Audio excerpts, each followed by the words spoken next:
អូខេសួស្តីស្គូយើងទាំងអស់គ្នាត្រឡប់មកវិញជាមួយនឹង game Clash of Clans អញ្ចឹងយើងបែកគ្នារៀងយូរគួរសមដែរណាគ្នាយើងដោយសារតែ channel ចាស់ admin ហ្នឹងវាខូចហើយគ្នាយើងដោយសារតែយើងផុសនៅលើ main channel យើងមិនផុសនៅលើគេហៅថា channel ដែលគេបង្កើតណាដល់ពេលឥឡូវគឺ admin ចូលលេងកើតឯគ្នាយើងបាទឥឡូវ admin មកកើត channel ថ្មីអញ្ចឹងសម្រាប់គ្នាមកថ្មីកុំភ្លេចជួយ subscribe like ហើយនិង comment ម្នាក់មួយផងណាគ្នាសង្ឃឹមថាគ្នាយើងអត់ចិត្តរកអីណាគ្នាយើងបាទហ្នឹងហើយតោះអញ្ចឹងថ្ងៃនេះ admin មាន strategy ថ្មីមួយដែលពេញនិយមមែនទែនសម្រាប់ tournament ក្តីអីក្តីគឺគេចូលចិត្តលេងណាគឺយើងលេងជាមួយនឹង Dragon Rider ហើយនឹង Inferno Dragon យើង train តែពីរហ្នឹងមកគ្នាយើងមិនបាច់ចាំ train អីច្រើនទេបាទអូខេតោះយើង answer 3ហើយសម្រាប់ spell យើងយក Toad យើងយក Rage Spell Totem ជាមួយនឹង Free Spell 2ទៅគ្នាយើងបាទអូខេប៉ុណ្ណឹងទៅបាទឥឡូវយក3មកទៅបាទអូខេសម្រាប់ CC សុំជំនួយគឺយើងសុំជាមួយនឹង Super Dragon ណាគ្នាបាទឥឡូវយើងយក Totem Spell 1 Revive Spell 1ហើយនឹង Poison Spell 1ទៅបាទហើយនេះគឺយើងយកនេះអីគេអាហ្នឹង Sky ស្អីគេ Sky Piece ស្មិចគ្នាបាទផ្លេចឈ្មោះបាត់ហើយហ្នឹងហើយអូខេយើងយក Super Dragon 1 Inferno Dragon 1ទៅប៉ុណ្ណឹងទៅគ្នាយើងអែមហើយគ្នាតោះហើយសម្រាប់ Hero អានេះយើងដូរ pet នេះចេញទៅបាទដាក់ Sneezy វិញអែមជាង Queen យើងដូរដាក់ Sneezy ច្រឡំ Frosty ហើយនឹង King យើងដូរដាក់អូខេដាក់ដាក់ស្អីគ្នាបាទអូដាក់ពេកនេះមកនេះសត្វចុងក្រោយនេះគ្នាអូខេតោះដាក់ហ្នឹងមកទៅអូខេសម្រាប់ OC យើងដូរទៅដាក់ Dragon Duke វិញណាគ្នាបាទដាក់ Dragon Duke វិញទៅអែម Dragon Duke equipment ប៉ុណ្ណឹងបានណា pet ហ្នឹងត្រូវមួយ Dragon Duke ឯគ្នាបាទអត់អីទេតោះអញ្ចឹងយើងកុំឲ្យសូញសានយូរគ្នាយើងទៅ attack មុនគេតែម្ដងទៅអាអូខ្ញុំភ្លេចដូរដាក់នេះសិនគ្នាបាទអូខេតោះយើង start attack ទី1សង្ឃឹមតប៉ះ base ណាដែលយើងអាច train បានណាបាទ train ទឹកដែរអូ18នេះកូន base ហ្នឹងគ្នាយើងបាទ baby base អូខេតោះអញ្ចឹងយើង baby base នេះដូចជាមិនសូវជាពិបាកប្រហែលទេបាទអូខេ land ចោល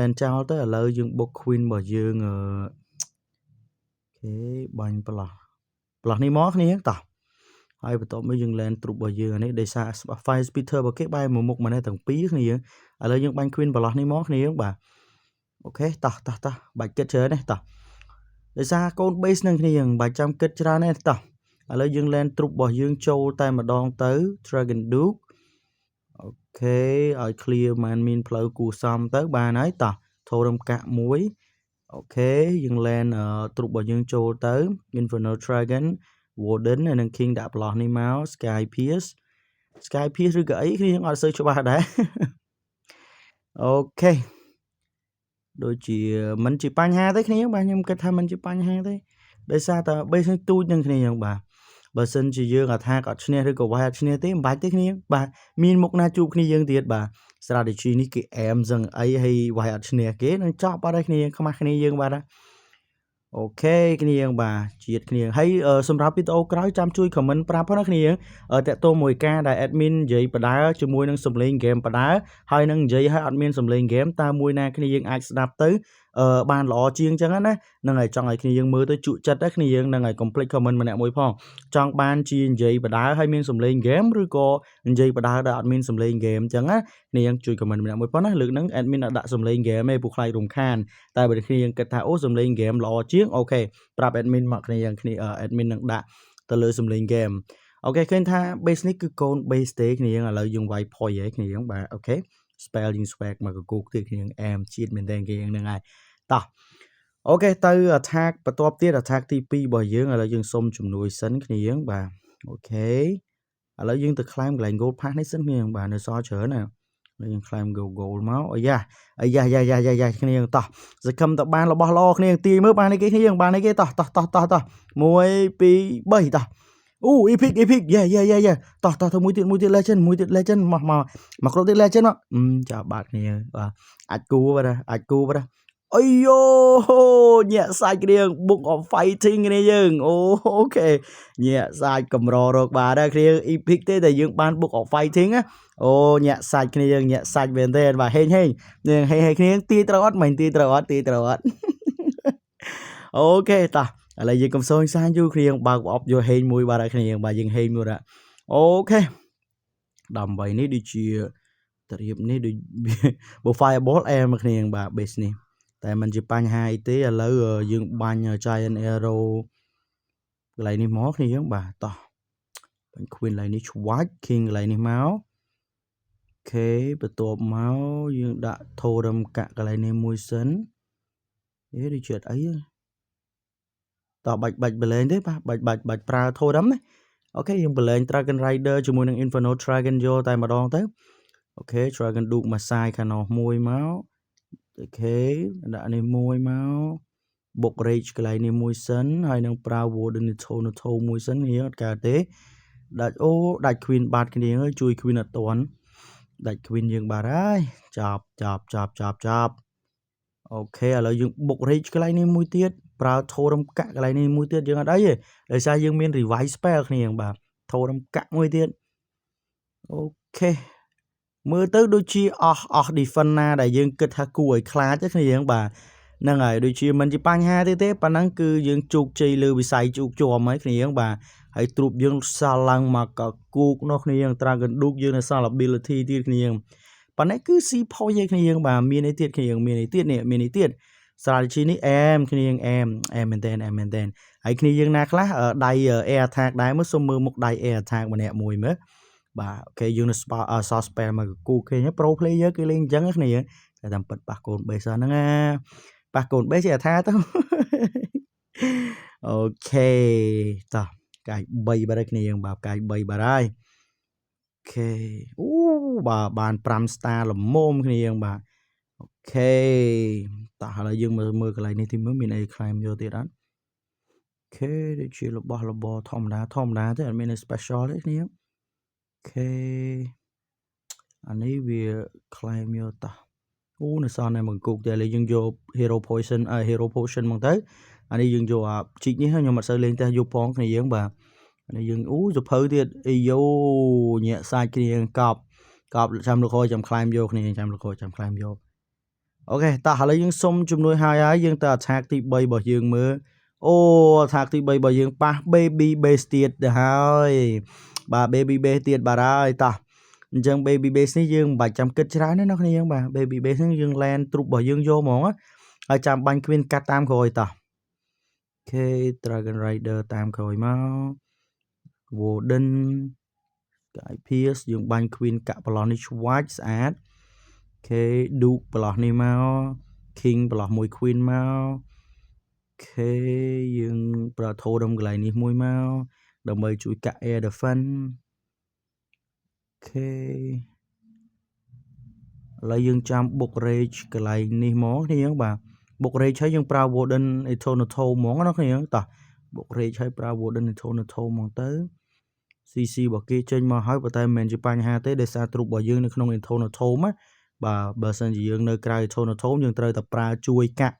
Totem ជួយកាក់បើសិនជាវានៅក្រៅ Eternal ណាគេហៅ Aura របស់ Grand Warden ហ្នឹងហើយបើវានៅក្រៅឥឡូវប្រើ King ability មួយសិនគ្នាយើងបាទនេះប្រើ King ឡើងនេះមួយសិនបួកជាតិគ្នាយើងបាទអូមួយ spell គ្នាយើង pro player គ្នាយើង pro player គេលេងអញ្ចឹងគ្នាយើង pro player តែតាមពិតប៉ះកូន base ហ្នឹងអូខេដោយសារតែយើងអត់ស្ដាយបាន O rank ទេដោយសារយើងរវល់មែនទែនមករយៈនេះទើបតែមានពេលឆ្លៀតមកធ្វើវីដេអូគ្នាយើងបានទស្សនាបន្តទៅទៀតអញ្ចឹងណាគ្នាយើងហ្នឹងហើយតោះអូខេមានអ្នកចេញមួយបាត់ទៅហើយគ្នាយើងមានអ្នកចេញមួយបាត់ទៅហើយអូខេឥឡូវយើងសូមជំនួយទៀតកុំខ្វល់រឿងចេញមិនចេញឥឡូវយើងទៅ attack ទី4របស់យើងទាំងអស់គ្នាតោះ let's go លេងនិយាយសុំមិននិយាយអ្វីទាំងអស់ថន16ចាប់ហើយ Clash of Clan មើងងាយទឹកដៃហ្មងមើងងាយទឹកដៃហ្មងតោះឥឡូវយើងកុំគិតច្រើនបាទមើងងាយទឹកដៃក៏មើលចុះឥឡូវយើងបាញ់ Queen ប្រឡោះនេះមកណាLand Dragon Rider សិនគ្នាតោះ K Warden Sky Pierce Dragon Rider បើយើងទៅបាញ់ Queen ប្រឡោះនេះឆ្វាច់អូខេ King ជាមួយ Queen Duke បើយើងប្រឡោះនេះមក Duke គេហៅ DD គ្នាយើង Duke គេហៅ DD អូខេតោះឥឡូវយើងមើលសភាពការសិនតែមិនបាច់អីប្រាំងពេកទេគ្នាយើងធ្វើមិនបើយើងប៉ះ baby base អញ្ចឹងបើ Clash of Clan គេមើលងាយទឹកដៃយើងអញ្ចឹងណាគ្នាយើងបាទគេមើលដល់ងាយទឹកដៃយើងណា Clash of Clan ណាហើយយើងវាយ baby base អីចប់បណ្ដោយ vậy bị bé chẳng phần năng bán á riêng chơi lên spell thế đó ta bạch lên spell mưa kia cho mưa tay dương ai vậy đạt ở bà xả lên spell mưa dương vậy đạt ở đây xa ta mưa tới trục bao dương sol mà cái cô kia bà hay spell bao dương còn được sol mà cái cô này dương kích mưa luôn ấy thon đồng vậy thon đồng vào mũi này bà nâng ấy nè class vinh vậy thon đồng vào mũi vậy ở đai tiền ôi dùng từ sao mà tự đai còn không ai ok vậy nó bạc bò đó nè mưa video nâng bò vậy nè rồi mưa tới bạc bò là bây giờ bạc bò lại ok vậy liền gì kia ta lấy dương khơi ta chúc chơi dây kia bà dương ở price spell đấy kia hay chụp bao dương nó sao chơi khlang của sam đai kia là ngày ta bạn cái bay to từ tiệt hai ok dương ban bún pram star thì đấy kia mà lấy dương từ sông ở dương ba cái này vô lùi sấn khế tỏ mỗi dương sông chùm nồi từ 10 tiết khế tỏ mà thắc thì tao mong tất nhiên bà để xa ta dương pa bê tội tôi pin bà chân sự không thể lực ní dương pa bê hiện cua xong cho có mọi pa tôi chân dương admin p train từ đây mình Clash of Clans lớn mưa như dương đó là gì ơi ok bên này có ba đấy bà សម្រាប់លបងវាទូចទេប៉ុន្តែខលសម្រាប់ defend ទ្រឹសគួសមដែរតែប៉ុណ្ណឹងក៏ទទួលយកបានដែរតា